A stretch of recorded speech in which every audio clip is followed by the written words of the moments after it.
अनंत कोटी ब्रह्मांड नायक राजाधिराज योगीराज सद्गुरु श्री स्वामी समर्थ। नमस्कार स्वामी, साष्टांग नमस्कार, नमस्कार नाना सदैव नमस्कार, नमस्कार नानी सहर्ष नमस्कार, नमस्कार स्वामी सहस्त्र नमस्कार। आज 1 जून 2026 स्वामी समर्थ परिवाराच्या सांघिक प्रार्थनेला आपण सर्वजण इथे जमलेलो आहोत। आपण घरी प्रार्थना करतो त्यापेक्षा जेव्हा आपण एकत्र येऊन प्रार्थना करतो त्यावेळेला त्या उपासनेचा आपल्याला अधिक फायदा होतो। मागे म्हटल्याप्रमाणे ईश्वराच्या या नामामध्ये शक्ती आहे। या नामस्मरणामुळे ज्या ऊर्जा लहरी, जी स्पंदनं तयार होतात, ती स्पंदनं जेव्हा अनेक जण नामस्मरण करतात तेव्हा ही स्पंदनं एकमेकांवर आदळतात।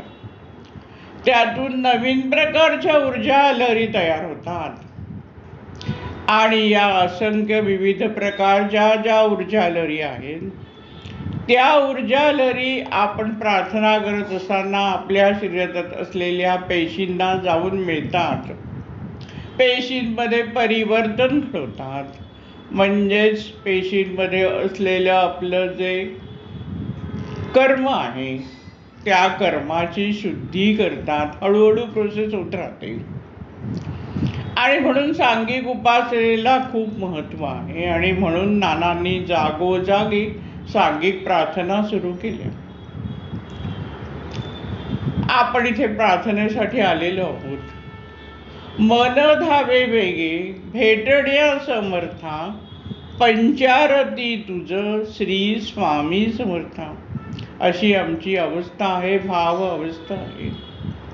महाराजांचं दर्शन घ्यायचं आहे, महाराजांना आपलं मनातलं दुःख सांगायचं आहे, काही सुख मिळालं आहे, काही प्रचिती मिळाली आहे ती महाराजांना सांगायची आहे, महाराजांची पूजा करायची आहे, महाराजांच्या चरणी नतमस्तक व्हायचं आहे आणि अशीच अखंड कृपा राहावी असा आशीर्वाद महाराजांकडून घ्यायचा आहे। यासाठी आपण सर्वजण इथे जमलेलो आहोत।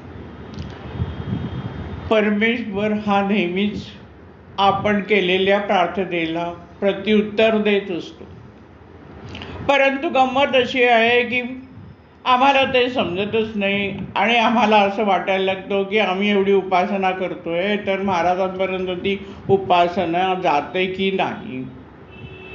आता या संबंधीच्या 2 कथा आपण बघूया। पहिली कथा आहे एक साधकांची। एक फार मोठे साधक होते आणि नंतर साधना करून त्यांना नारायण स्वामी ही पदवी प्राप्त झाली। अशा साधकाच्या साधना काळामध्ये त्यांनी आपल्या गुरुला सांगितलं की काही करा पण मला तुम्ही ईश्वराचं दर्शन घडवा। बऱ्याच वेळा प्रार्थना केल्यानंतर गुरु म्हणाले, ठीक आहे मी तुला दर्शन घडवतो, तू बद्री केदारच्या यात्रेला निघ आणि तुला ईश्वर दर्शन होईल। साधक अत्यंत निष्ठेने यात्रेसाठी निघाले।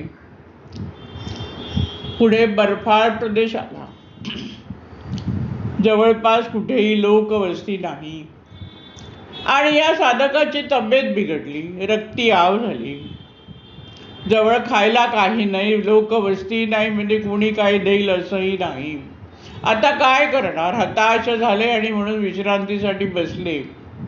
थोड्या वेळात इथे झोपावं कारण अंगात काही त्राणच नव्हता आणि म्हणून आडवे झाले। तोच त्यांना 2-3 मुलं एकमेकात बोलतायत तो आवाज आला आणि त्यांनी बघितलं तर 2-3 मुलं बाजूला थोड्या अंतरावर होती।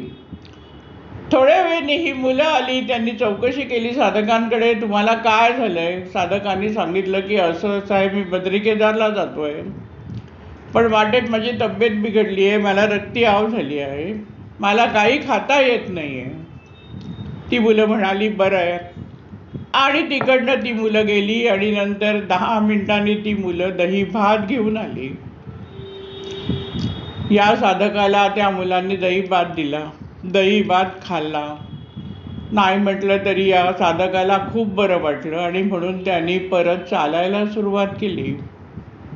हळूहळू यात्रा करत करत ते बद्री केदारच्या मंदिराजवळ आले आणि समोर बघितलं तर त्यांचे गुरु दारात उभे. साधकाच्या मनात विचार आला की गुरु तर म्हणाला होता यात्रेमध्ये दर्शन मिळेल, पण दर्शन तर काही मिळालं नाहीये. हा विचार करत असतानाच गुरुनी पटकन विचारलं, दर्शन मिळालं ना ईश्वराचं? मग साधकाला थोडासा राग आला, दर्शन कुठे मिळालंय? आणि म्हणून गुरुला सांगितलं की दर्शन नाही मिळालं. मग गुरुनी आठवण करून दिली की वाटेत तू प्रवास करत होतास, थकला होतास, त्यावेळेला तुला तिथे कुठलीही लोकवस्ती नसताना, आजूबाजूला कोणीही मनुष्य नसताना त्या 3 मुलांनी तुला दहीभात आणून दिला. ते काय होतं, ते कोण होते? आणि त्यावेळेला या साधकाला कळलं की अशा प्रकारे ईश्वर आपल्याला भेटून गेला. दुसरी कथा आहे ती योगानंदांच्या आयुष्यातली. रामकृष्ण परमहंसांचे एक मोठे शिष्य होते, ज्यांना मास्टर महाशय असं म्हणत असत. ते कालीमातेचे भक्त होते. रोज सकाळी कालीमातेचे पूजा करायचे, ध्यानमग्न होऊन बसायचे. एक दिवस योगानंद त्यांच्या घरी सकाळच्या वेळेला गेले. मास्टर महाशय, महेंद्रनाथ गुप्ता असं त्यांचं नाव, कालीमातेची पूजा करत होते. आरती झाली, ध्यान लावायला बसले. ध्यान पूर्ण झालं आणि नंतर उठले तर योगानंद तिथे बसलेले होते. ज्या वेळेला मास्टर महाशय ध्यान लावून बसलेले होते त्यावेळेला योगानंदांच्या मनात विचार आला की ही कालीमाता आहे, ही त्यांच्याशी बोलते. एवढं एकाग्र होऊन त्यांचं ध्यान लागलेलं आहे, या कालीमातेचं दर्शन मला त्यांनी घडवलं पाहिजे. नुकतीच योगानंदांची आई गेलेली होती, मनामध्ये विरह होता, दुःख होतं आणि म्हणून कालीमातेचं दर्शन व्हावं अशी तळमळ त्यांच्या मनामध्ये उत्पन्न झाली. मास्टर महाशय जेव्हा भेटले तेव्हा योगानंदांनी घाईने त्यांना सांगितलं की मला तुम्ही कालीमातेचं दर्शन घडवा. तुम्ही कालीमातेला प्रार्थना करा की योगानंदाला दर्शन दे. तुमची प्रार्थना तिच्यापर्यंत जाऊन पोचेल आणि मला आशीर्वाद मिळेल. मास्टर महाशय म्हणाले, मी प्रार्थना करतो, पण त्याचबरोबर तूही कालीमातेला प्रार्थना कर, ती तुला निश्चित दर्शन देईल. योगानंद घरी आले. रात्री असं घडलं की रात्री 10 वाजता त्यांच्या स्वप्नात कालीमाता आली. अत्यंत तेजस्वी अशी ही देवी. तिचं रूप बघून योगानंद भारावून गेले. सकाळ झाली. योगानंद सगळं स्वप्न विसरून गेले. दुसऱ्या दिवशी सकाळी परत योगानंद आहेत ते मास्टर महाशयांच्या घरी गेले. मास्टर महाशयांना म्हणाले की तुम्ही परत प्रार्थना करा हो देवीला, मला दर्शन नाही म्हणून. मास्टर महाशय म्हणाले, काय तुला दर्शन झालं नाही देवीचं? योगानंद म्हणाले, नाही. मग मास्टर महाशयांनी त्यांना आठवण करून दिली, अरे स्वप्नात तुझ्या जी देवी आली होती ती कालीमाता, तिने तुला काय सांगितलं? कालीमातेने सांगितलं होतं की मी सतत तुझ्या बरोबर आहे, तुझी काळजी घेत आहे, तुझ्या प्रार्थनेला मी प्रत्युत्तर देते, तुझं रक्षण मी करीन. एवढं सांगितलं तरी तू दर्शन झालं नाही असं कसं म्हणतोयस? आणि त्या क्षणाला योगानंदांना आठवलं की अरे हो, रात्री आपल्याला असं स्वप्न पडलं होतं. म्हणजे ईश्वर दर्शन घडतं, ईश्वर आपल्या प्रार्थनेला प्रत्युत्तर देतो, पण आम्हाला ते समजत नाही. आता आपल्या मठातली कथा सांगते. आपण श्रीकृष्ण जन्म करतो त्याप्रमाणे त्या दिवशी श्रीकृष्ण जन्म चालू असताना 1 वर्ष बरोबर साधारणपणे 3 ते 3.5 वर्षाचा मुलगा कृष्णाप्रमाणे सजवून त्याची आई घेऊन आली.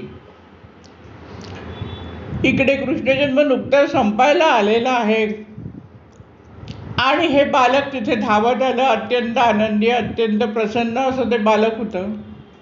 आणि भराभरा ते पाण्याजवळ पण गेलं, आत गाभाऱ्याच्या इथे पण गेलं आणि अत्यंत आनंदाने त्याच्या हातात पण आईने बासरी दिलेली होती आणि अत्यंत आनंदाने इकडे तिकडे ते गाभाऱ्यामध्ये थोडंसं फिरत राहिलं.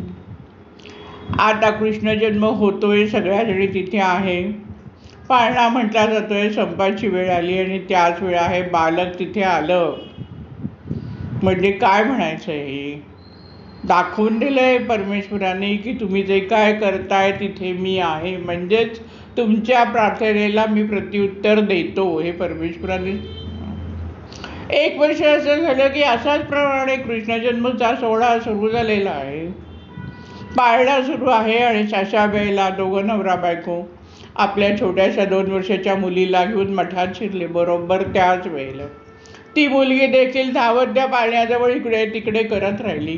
पाळण्याचं गीत या बायका म्हणतायत आणि ती मुलगी इकडे तिकडे आनंदाने फिरते आहे. अनुभवातनं काय जाणायचं आहे की आपण पाळण्यात कृष्णाला घातलं आहे. आपण काय ती कृष्णाची मूर्ती आहे पाळणा म्हणतोय, पण दुसऱ्या रूपाने परमेश्वराने दाखवून दिलं आहे की मीच आहे.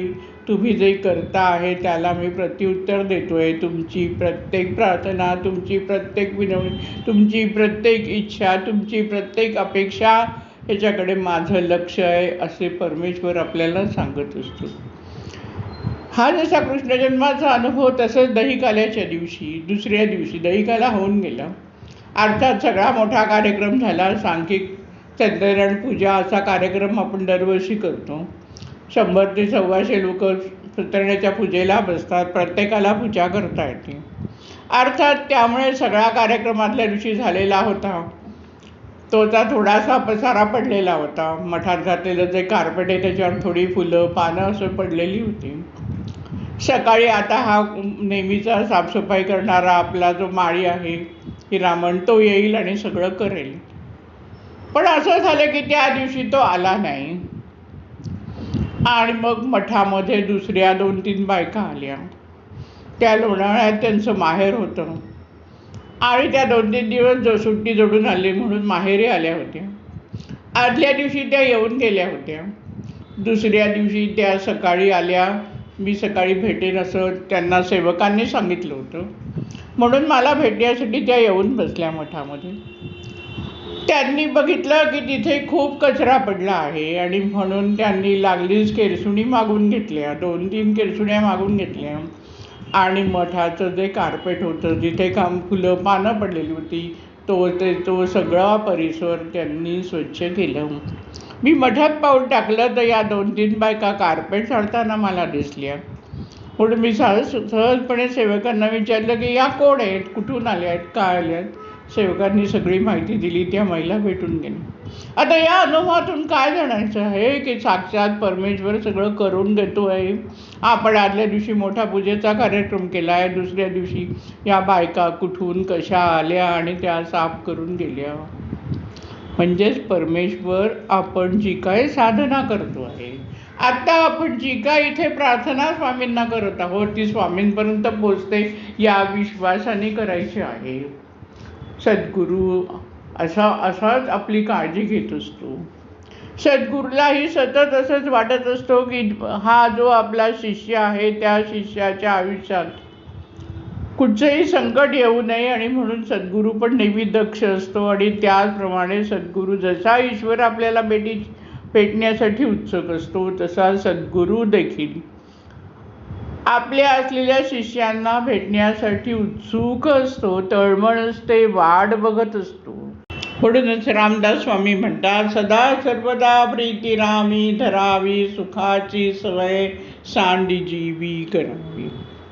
ईश्वराच्या उपासनेत, ईश्वराच्या भक्तीमध्ये ईश्वरावर नितांत प्रेम आणि विश्वास असणं महत्त्वाचं आहे. आणि याचं मोठं उदाहरण द्यायचं झालं तर गोपींचं श्रीकृष्णावर असलेलं प्रेम. गोपींच्या भक्तीमध्ये कुठलंही मागणंच नव्हतं. श्रीकृष्णावर फक्त त्यांचं नितांत प्रेम होतं. श्रीकृष्णाचं फक्त दर्शन व्हावं, त्याचं रूप बघता यावं, अशासाठी त्या आतुरलेल्या असायच्या.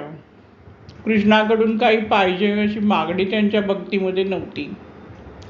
कृष्ण खोड्या काढायचा, त्यांच्या घरात जायचा, मडकी फोडायच्या, दही दूध लोणी काय असेल ते लोकांना सगळ्या बालगोपाळांना जमवून वाटून पस्त करून टाकायचा.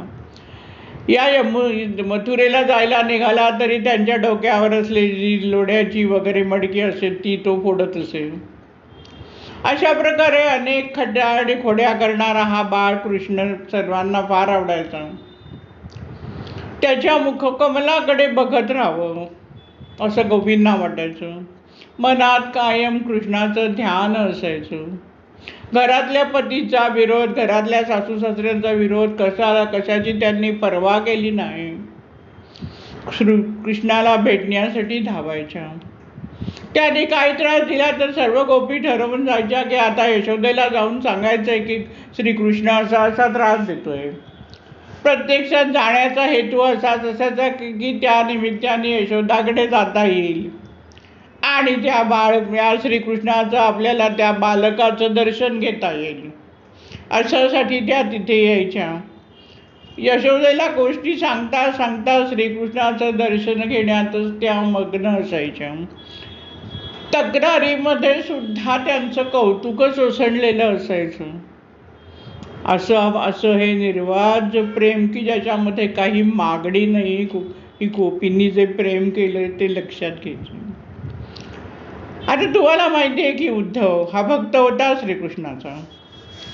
या उद्धवाला गर्व झाला होता की मी ज्ञानी भक्त आहे आणि भयंकर अहंकार झाला होता की ज्ञानमार्गच भक्तीमध्ये श्रेष्ठ आहे आणि मी फार मोठा भक्त आहे, मी ज्ञानी आहे. श्रीकृष्णाने सर्व जाणलं आणि म्हणून त्याने एक दिवस उद्धवाला काय सांगितलं, अरे गोकुळ सोडून मला बरेच दिवस झाले आहे. तू असं कर की तू गोकुळात जा आणि जे गोप गोपी कसे आहेत ते बघून ये आणि त्याचबरोबर त्यांना तुला जे ज्ञान आहे ते ज्ञान देऊन ये, त्यांना जरा शिकवून ये. वा वा, उद्धवाला अत्यंत आनंद झाला की श्रीकृष्णाने आपल्याला फार मोठं काम दिलंय. अरे आपण काय 2-3 दिवसात जाऊ आणि त्या गोप गोपी आहेत त्यांना सगळं सांगू, ज्ञान देऊन आपण 2-3 दिवसात परत येऊ. अशा याच्याने उद्धव तिथे गेला. गोपींना एक एक गोष्ट सांगायला की तुम्ही ध्यान करा, ध्यान साधना करा. प्रत्येक गोपीला तो एक एक गोष्ट सांगत असताना प्रत्येक गोपीने त्याला वेगवेगळं उत्तर दिलं. सर्वांनी सांगितलं की कृष्ण आमच्या हृदयात बसलेला आहे, त्याला आम्ही बाहेर काढून आमचं मन मोकळं करून ध्यान कसं काय लावू शकतो. अशा प्रकारे वेगवेगळी उत्तरं देऊन गोपींनी त्याला गप्प केलं. आणि त्यावेळेला उद्धवाला जो आपल्या नानाचा आहे अभिमान निर्माण झालेला होता, अहंकार निर्माण झालेला होता, तो नाहीसा झाला. कृष्णावरचं असलेलं त्यांचं जे प्रेम बघून, भक्ती बघून उद्धव भारावला आणि उद्धव तिथे जे 2-3 दिवस राहून परत येणार होता तो उद्धव त्या गोपींमध्ये जवळजवळ 2-3 महिने रमला. दुसरी अशी एक कथा आहे की एक नारद मुनी आहेत, त्यांना पण अहंकार झाला होता की ते परमश्रेष्ठ भक्त आहेत, ते फार मोठे भक्त आहेत असा अभिमान त्यांना निर्माण झाला होता. श्रीकृष्णाने सर्व जाणलं आणि म्हणून श्रीकृष्णाने एकदा असं ढोंग केलं की ते खूप आजारी पडले आहेत, कुठच्याही औषधाचा त्यांच्यावर काही परिणाम होत नाही आहे. म्हणून नारद मुनी भेटायला आले आणि त्यांनी श्रीकृष्णाला विचारलं की आपण असे आजारी आहात तर आता याच्यावर औषध काय आहे. श्रीकृष्ण म्हणाले, अरे औषध मिळणं फार कठीण आहे, फार कठीण आहे. नारद मुनी म्हणाले, काय कठीण, सांगा आम्ही आणतो औषध. श्रीकृष्ण म्हणाला की असं आहे की जो कोणी भक्त त्याच्या पायाची धूळ माझ्या डोक्याला लावायला देईल त्यावेळेला मी बरा होईन. पण पुढे असं आहे की जो आपल्या पायाची धूळ मला देईल तो भक्त मग जिवंत राहणार नाही. नारद मुनींनी विचार केला की चला आता गोप गोपींकडे जाऊया. मी तर अनेक भक्त बघून झाले, कुणीही पायाची धूळ द्यायला तयार नाही. कृष्णाला बरं वाटावं वाटतंय, ते परमदैवत आहे हे माहिती आहे, त्याच्याकडून आपल्याला आशीर्वाद घ्यायची सगळी जाणीव आहे, पण कृष्णाला बरं करण्यासाठी आपल्या पायाची धूळ द्यायला कोणी तयार होईना. कारण पुढे जी अट होती ती महत्त्वाची, की जो धूळ देईल तो जिवंत राहणार नाही. मग नारद मुनी गोकुळात गेले. गोपींनी लागलीच नारद मुनींना धावत विचारलं की आमचा कृष्ण कसा आहे. नारद मुनी म्हणाले की फार आजारी आहे. गोपींनी सहज विचारलं मग याच्यावर औषध काय, आम्ही काय करू शकतो. नारद मुनी म्हणाले की फार कठीण औषध आहे याच्यावर. गोपी म्हणाले सांगा काय आहे ते आम्हाला. नारद मुनींनी सत्य ते सांगितलं की जे कोणी आपली पायाचे धूळ देतील ती लावल्यानंतर श्रीकृष्ण बरा होणार आहे. गोपी म्हणाल्या त्यात काय आहे, घ्या आमच्या पायाची धूळ. असं करून सर्व गोपींनी आपल्या पायाची धूळ एका टोपलीमध्ये जमा केली. त्यांनाही नारदाने सांगितलंय की जो कोणी धूळ देईल तो पुढे जिवंत राहणार नाहीत. पण या गोपींनी त्या गोष्टीचा विचार केला नाही. हे गोपींचं कृष्णावर असलेलं प्रेम, देवावर प्रेम असं करायचं. नारद मुनी भारावून गेले. नारद मुनींच्या डोळ्यातून अश्रू पडले आणि त्या टोपलीत असलेली माती ओली. गोपींचं जसं कृष्णावर प्रेम आहे की ज्याच्यात मागणी नाही आणि त्याच्यासाठी काही करायला तयार आहेत.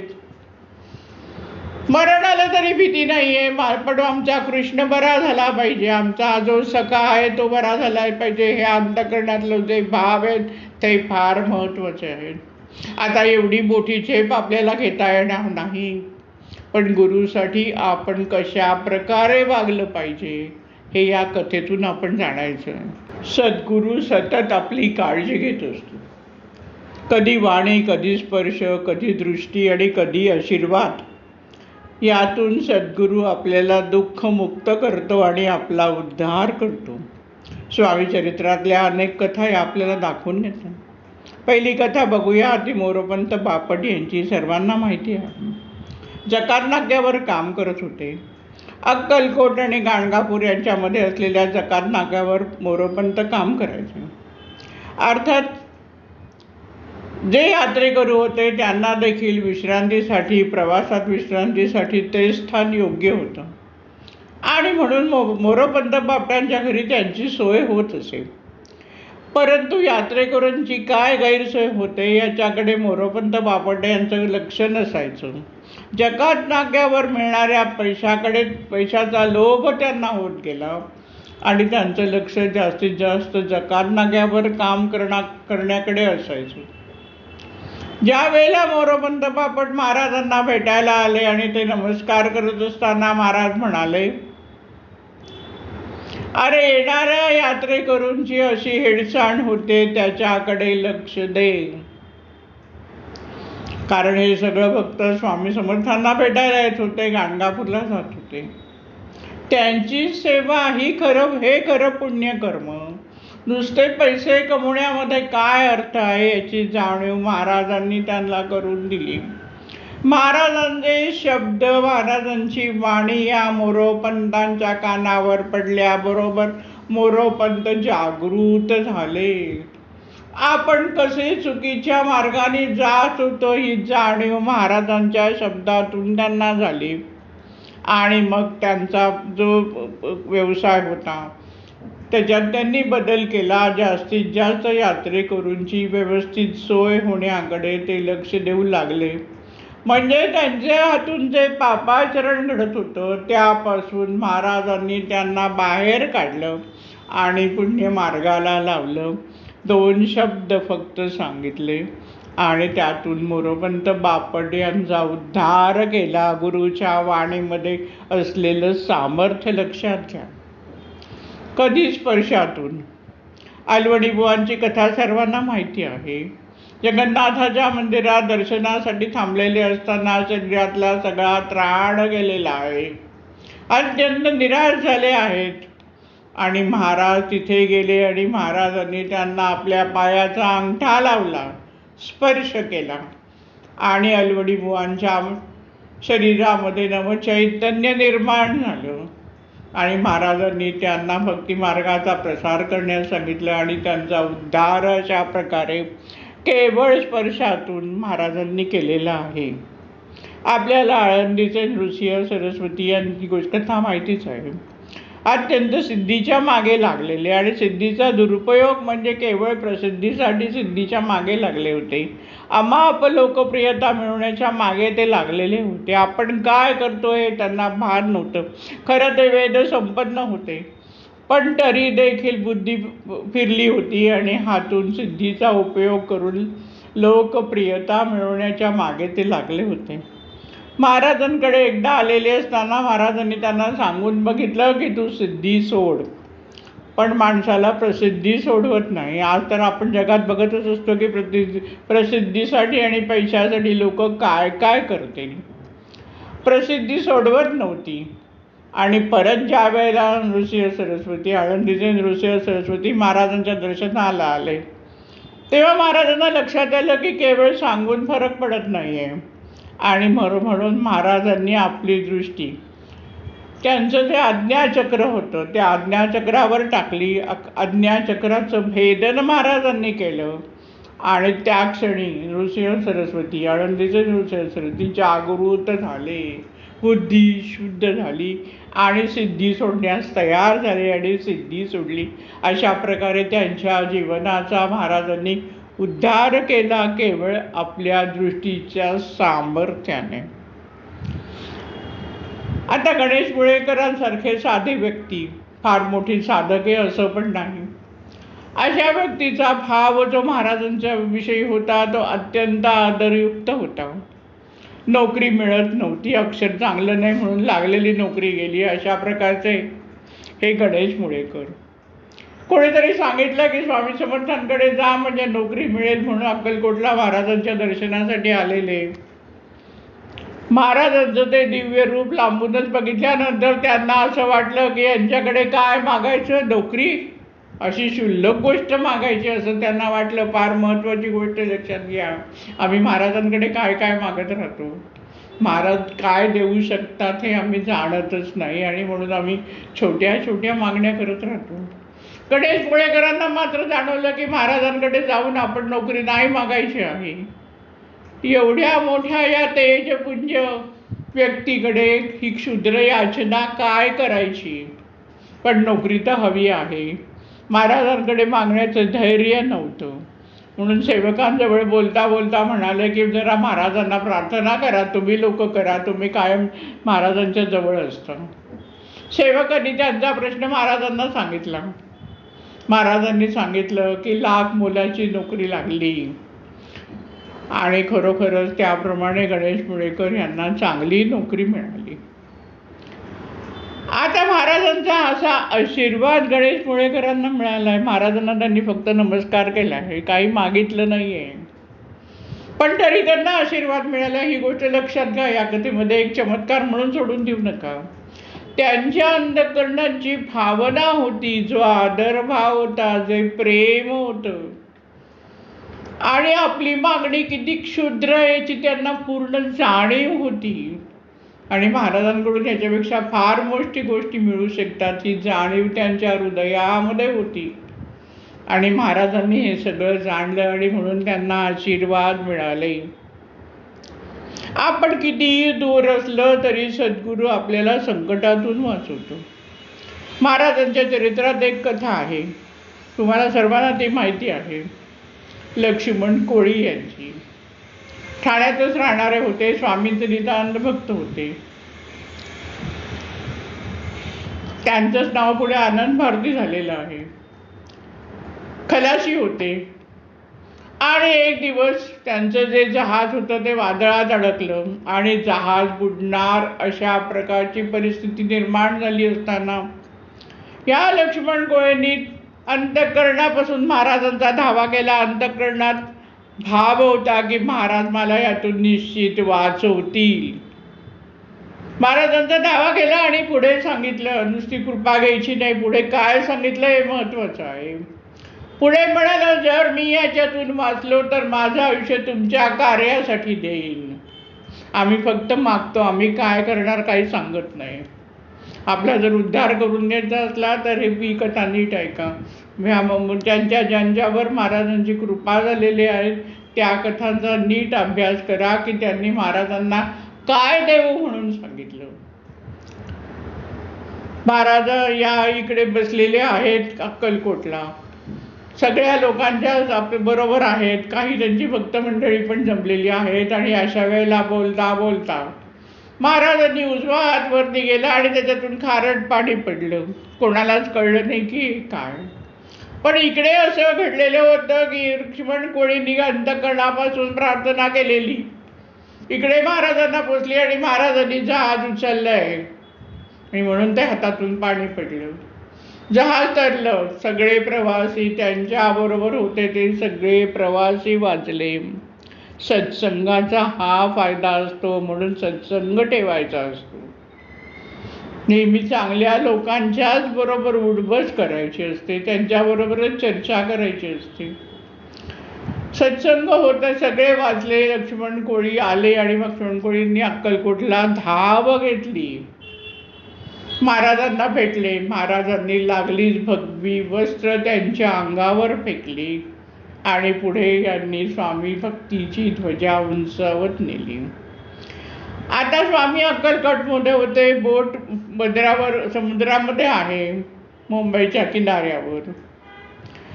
आणि महाराजांनी तिथे बसून फक्त हात वर करून ती बोट वर काढली आहे. भक्ताचं रक्षण सद्गुरू अशा प्रकारे करत असतो. त्यामुळे सद्गुरू कितीही लांब असला तरी तो आपली सातत्याने काळजी घेत असतो. हे या उदाहरणातून बघायचे.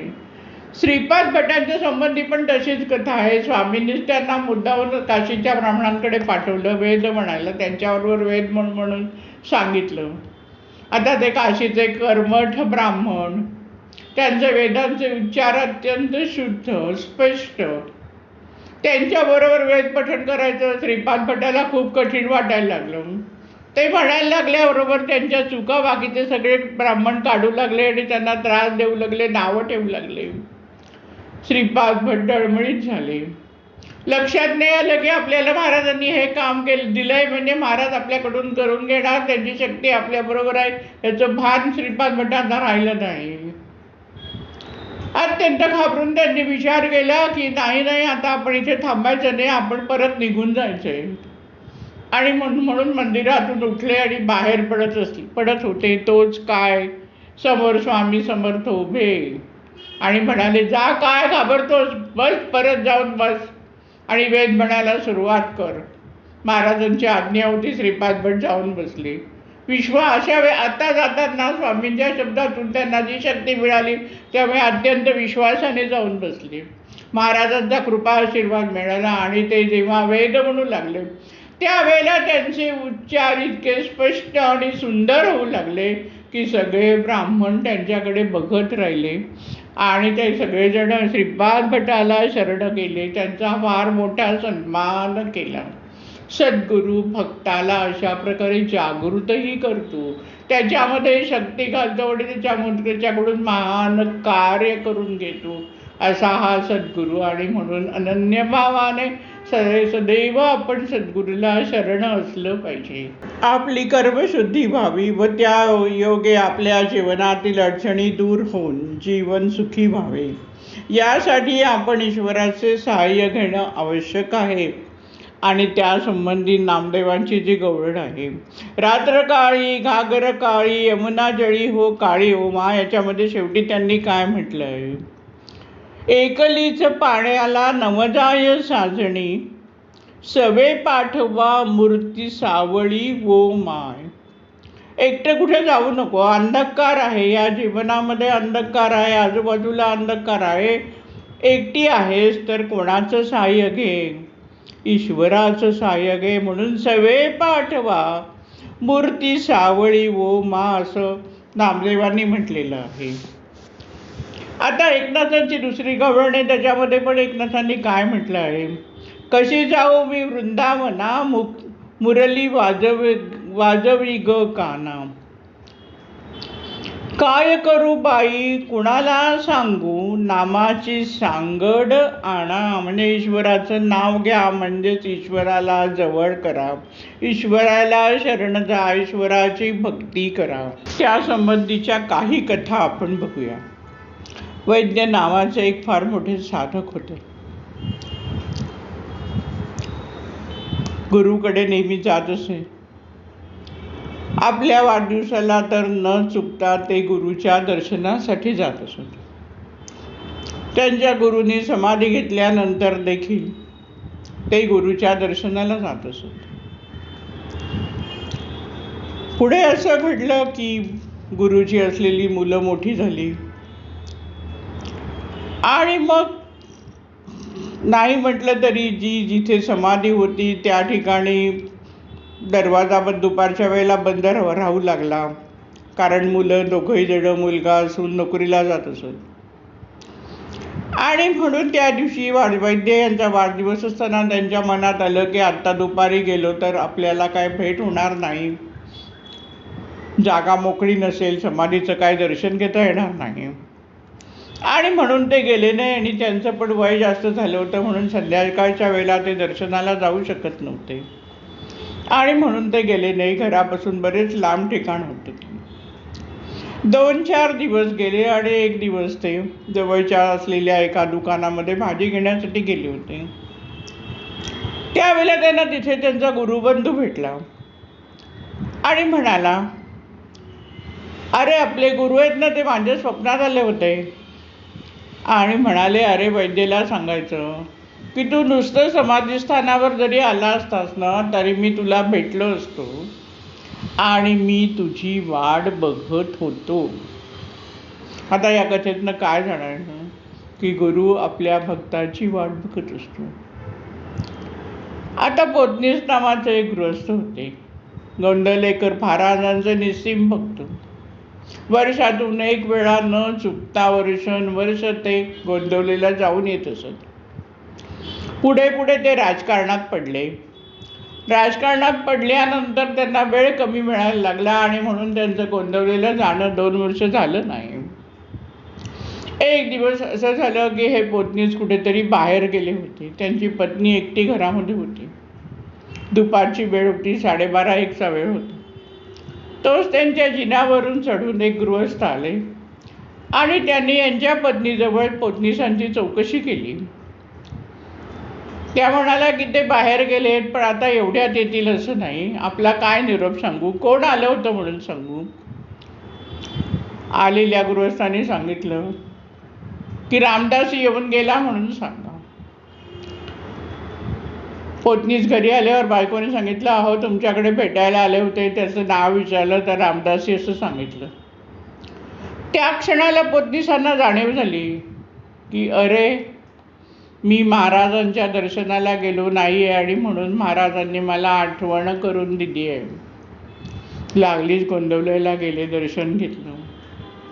सांगायचा मुद्दा हाच की सद्गुरू आपल्या भक्ताला, आपल्या शिष्याला भेटण्यासाठी आतुर असतो. आणि म्हणून आपलं जे श्रद्धास्थान आहे, आपल्या गुरुचं जे स्थान आहे, त्या स्थानावर जाऊन दर्शन घेणं किती महत्त्वाचं हे लक्षात घ्या. स्वामी सूत जेव्हा अक्कलकोटला येणार होते त्यावेळेला स्वामी समर्थ अत्यंत आनंदित झाले होते. ही कथा आपल्या सर्वांना माहिती आहे. प्रत्येकाला स्वामी आनंदाने सांगत होते की माझा सूत येणार आहे, माझा सूत येणार आहे, माझा सूत येणार आहे. आपल्या भक्ताला, आपल्या शिष्याला भेटण्यासाठी महाराज एवढे उत्सुक झालेले होते.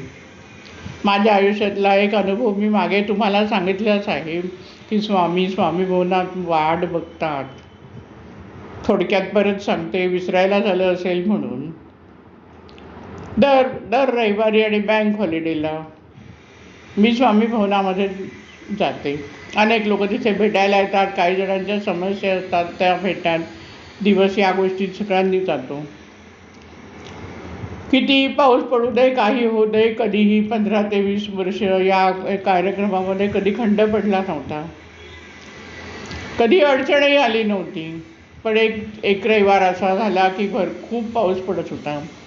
ठाण्याला पण खूप पाऊस होता, लोणावळ्याला पण खूप पाऊस होता. काही वेळेला असं व्हायचं की ठाण्याला पाऊस असायचा तेव्हा लोणावळ्याला नसायचं आणि ठाण्याला नसायचं तेव्हा लोणावळ्याला, असं बऱ्याच वेळा होतं.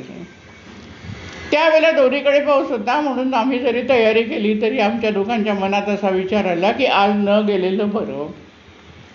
एक तर वय जास्त झालेलं आता, आणि मग आपण कुठे अडकलो तर लोक म्हणतील काय गरज होती जायची, आणि म्हणून जायचं नाही असं ठरवलं.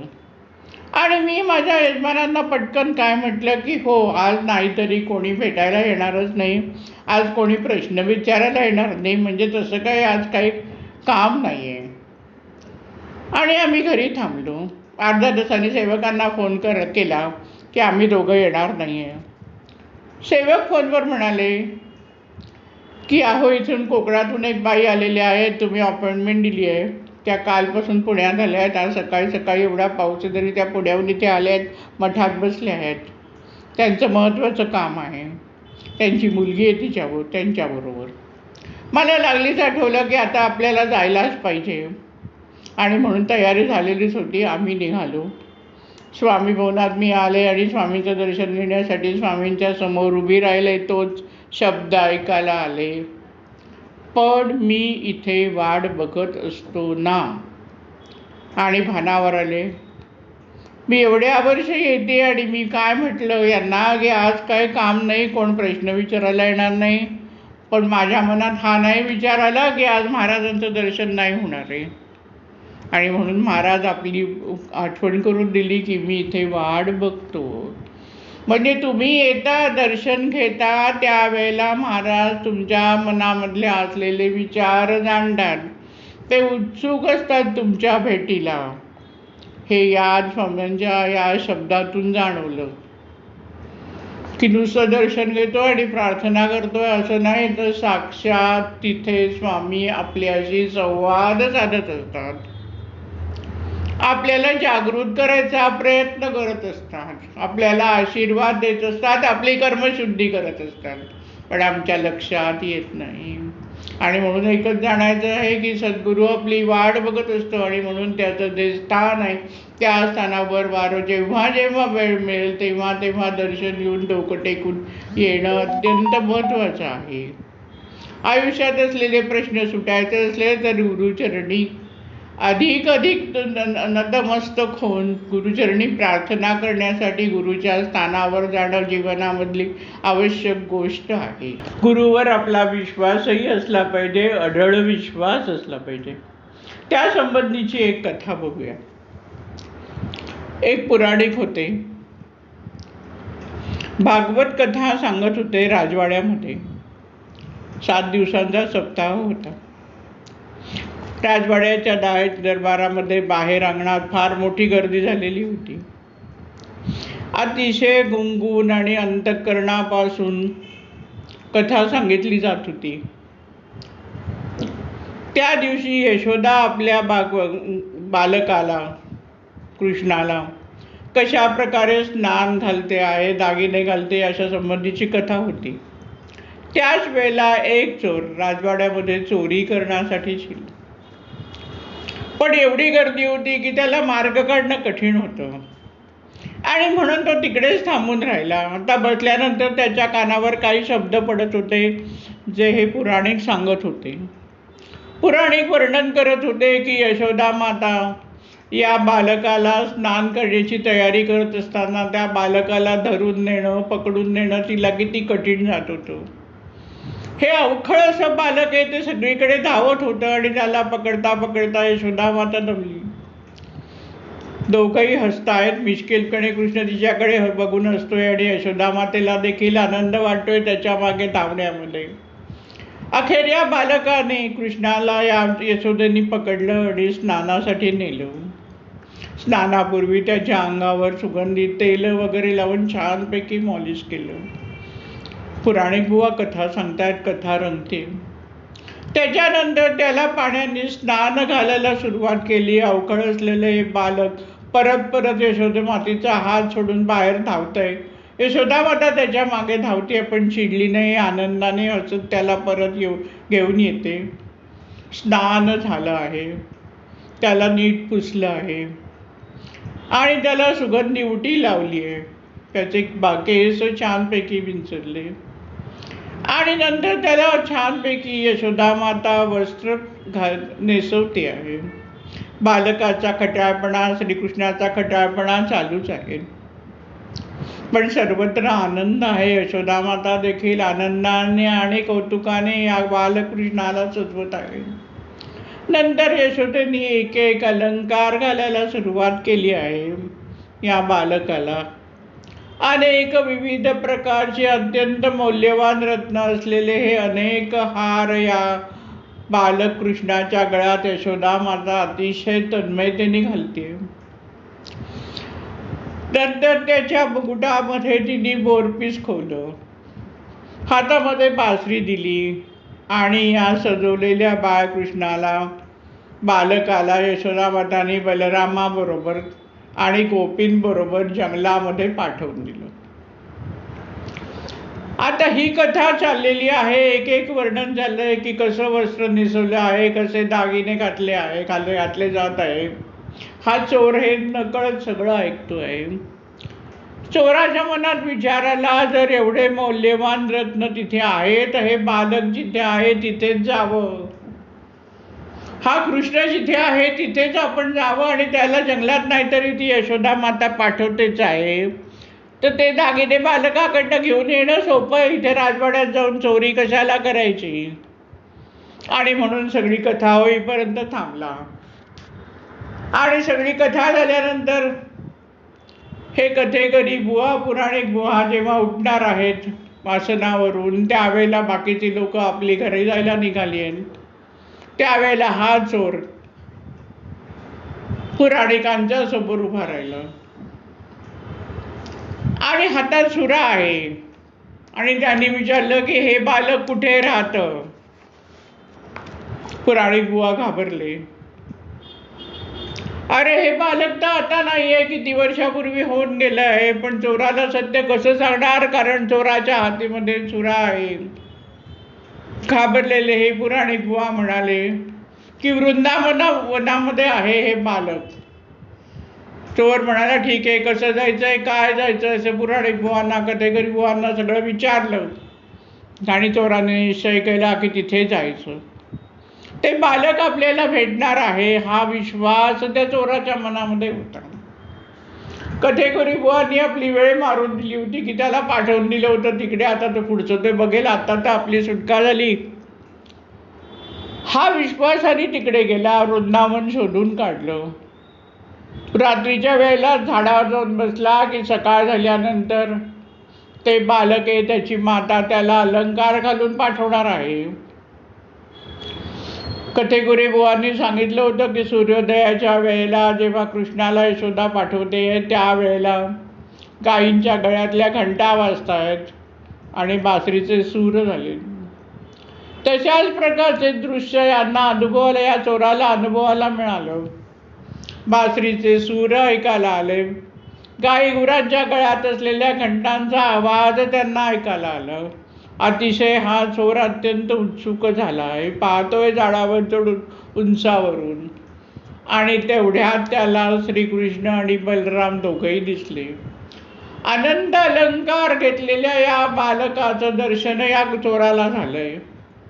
लागलीच खाली उतरला आणि या हा चोर श्रीकृष्णाच्या समोर येऊन उभा राहिला. श्रीकृष्णाला सर्वच माहिती होतं, पण त्यांनी सहज विचारलं, तुम्ही इथे कशासाठी आलात. परंतु हा चोर आहे, हे चोरी करायचं विसरूनच गेलेला आहे. बालकाचं जे दिव्य दर्शन झालंय त्या दर्शनाने तो आपला हेतू काय हेच विसरलाय. कृष्ण सर्व जाणतोय, मनातल्या मनात हसतोय. या चोराला एवढा मोह झाला की या बालकाच्या गालावरून हात फिरवावा, त्याला जवळ घ्यावं. आणि म्हणून या चोराने श्रीकृष्णाला, या बालकृष्णाला त्याने स्पर्श केला, कुरवाळलं. आणि त्या क्षणाला हा जो चोर होता त्या चोराची कर्मशुद्धी झाली. चोराच्या मनात असलेला चोरीचा विचार तर आधीच गेला होता, पण त्याला स्पर्श केल्यानंतर जे सुरलेलं दूषित कर्म होतं ते सगळं नाहीसं झालं. चोर अत्यंत आनंदित झाला. श्रीकृष्णाने लागली त्याला आठवण केली की तुम्ही हे दागिने घ्यायला आलात ना, हे दागिने घ्या आणि तुम्ही जा आणि आम्ही जातो. तो म्हणाला, पण तुझे दागिने जर मी घेतले तर तुझी आई तुला रागवेल. श्रीकृष्ण म्हणाला, माझ्याकडे असे खूप दागिने आहेत, तुम्ही थोडे घेतले तरी काही फरक पडत नाहीये. आणि त्यांनी स्वतः श्रीकृष्णाने सगळे अलंकार काढून पिशवीत भरले चोराच्या आणि चोराला सांगितलं, तू जा. चोराने दागिने घेतले. त्याला अत्यंत आनंद झाला. अरे बा, आपल्याला दागिने सहजपणे काढून दिलेत या बालकाने. आणि म्हणून या कथेकरी बुवाने आपल्याला इथे पाठवलंय. पुराणिक बुवांनी सांगितलंय की असा असा बालक तुम्हाला तिथे भेटणार आहे वृंदावनात. त्याप्रमाणे सत्य घटना घडली आणि आपल्याला दागिने पण मिळालेत. म्हणून आनंदाने या कथेकरी बुवांना भेटायला आला.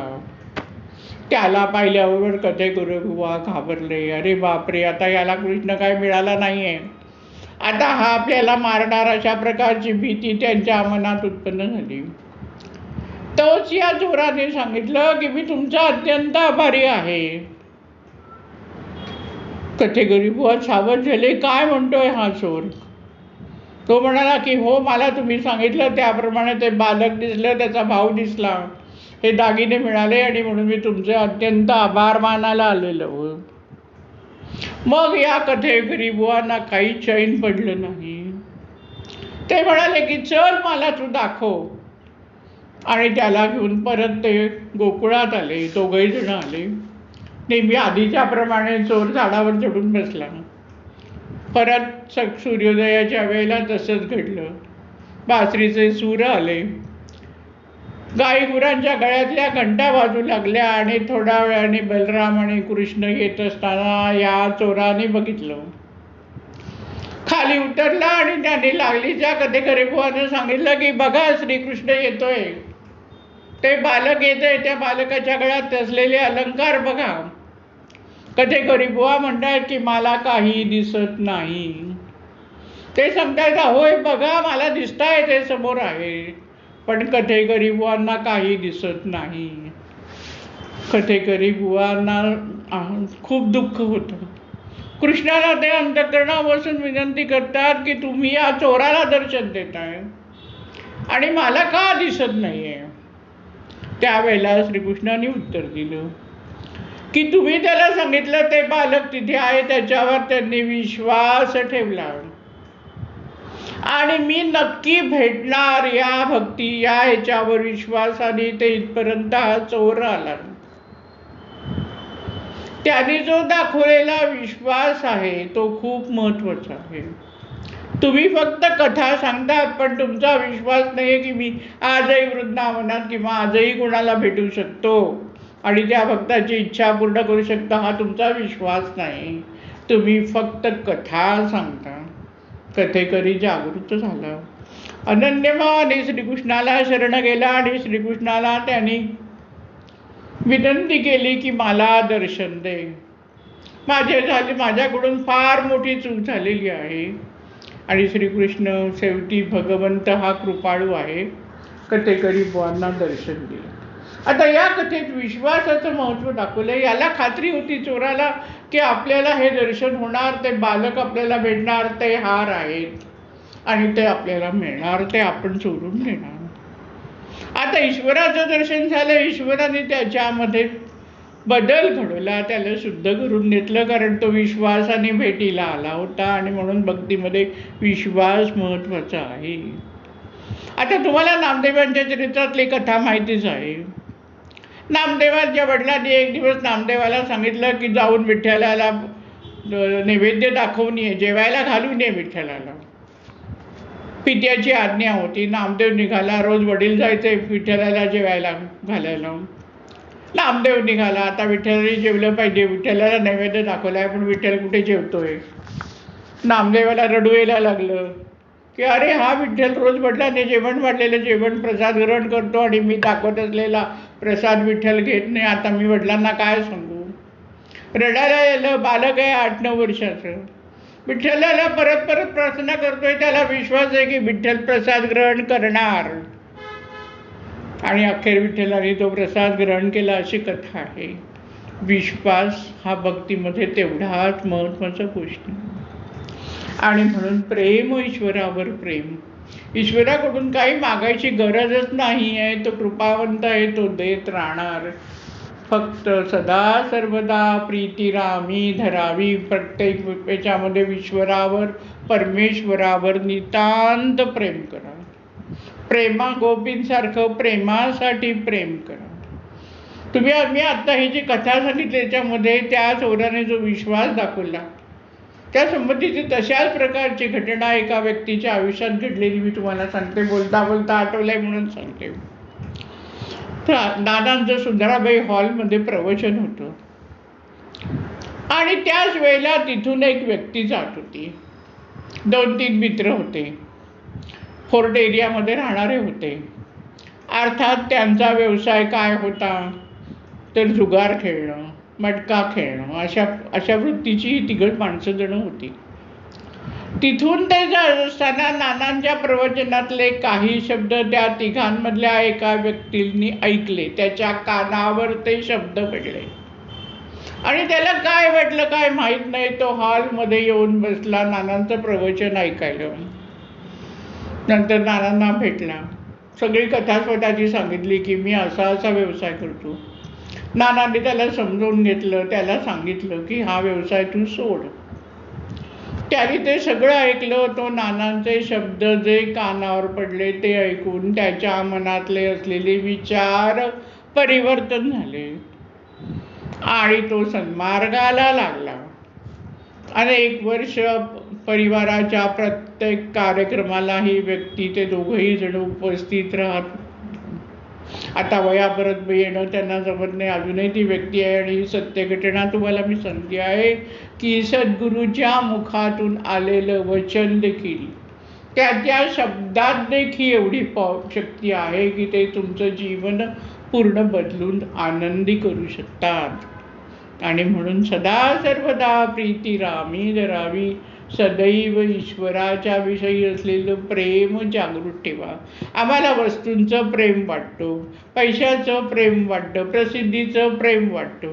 ह्याच्यातून बाहेर पडायचं आहे. फक्त ईश्वराचं ध्यान आपल्या मनामध्ये आणि ईश्वराची कृपा व्हावी. आणि माझ्याकडून ईश्वराने सत्कर्म करून घ्यावं, दुसऱ्याचं भलं करून घ्यावं, अनेकांना सुखी करण्याचं कार्य माझ्या हातातून घडू दे अशी परमेश्वराला प्रार्थना करायची, स्वामींना प्रार्थना करायची. मग सगळीकडे आनंदी आनंद आहे. जीवनामध्ये फक्त आनंद आहे. काया वाचा मने चालो सदा मंत्र, अहोरात्र माझा श्री स्वामी समर्था. परमपूज्य नानांनी ही मागणी समर्थांकडे केली आहे. काय मागणी केली आहे? काया वाचा मने. कसा मंत्र चालावा? तो काया वाचा मने चालो सदा मंत्र, अहोरात्र माझा श्री स्वामी समर्था. समर्थांचं अखंड ध्यान आपल्याकडे होते. समर्थांचं गुणगान आपल्या मुखातून सदैव होत राहू दे. अशा प्रकारे या भक्तीची उत्कटता आपल्याला वाढवत न्यायची आहे. आणि यासाठी आपण सर्वजण इथे जमलेलो आहोत. सद्गुरू श्री स्वामी समर्थ. स्वामीं तव शरणं, स्वामीं तव शरणं, स्वामीं तव शरणं.